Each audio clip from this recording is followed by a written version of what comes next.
আমরা যে রাষ্ট্রের স্বপ্ন দেখি, বাংলাদেশের বহু রাজনৈতিক দল এটার নামও জীবনে শুনে নাই। আমরা যাকাত ভিত্তিক অর্থনীতি চালু করব।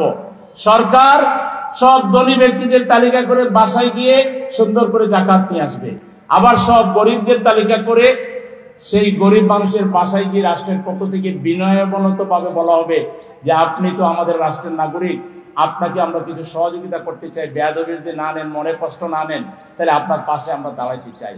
যাকে দেওয়া হবে সে তাকে আন্ডারমাইন করা হয়েছে এটা মনে করবে না, তার মর্যাদা রক্ষা করে তার পায়ে পড়ে রাষ্ট্র বলবে আপনাকে আমরা উঠাতে চাই, আপনি কি চান?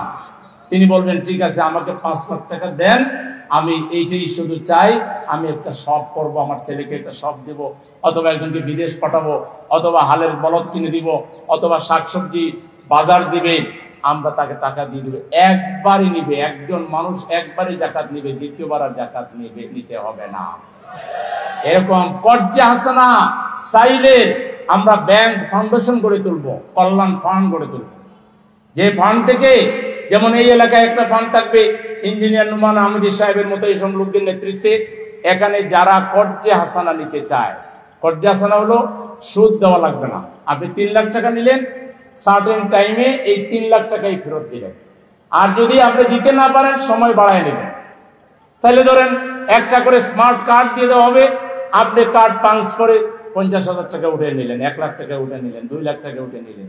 এটা যাকাত থেকে আসবে, কর্জে হাসানা ফান্ড থেকে আসবে, এটা রাষ্ট্রকেও কোথা থেকে দেওয়া লাগবে না, আর রাষ্ট্রের ফান্ড তো আছেই। আমরা যেটা করতে পারবো এটা বাংলাদেশের অনেকের ধারণার মধ্যেই নাই, এটা ওয়ার্ল্ডের একটা সেরা রাষ্ট্র হবে। এখানে কোন মাস্তান তন্ত্র, মাফিয়া তন্ত্র চলবে না, চোখ রাঙানো চলবে না।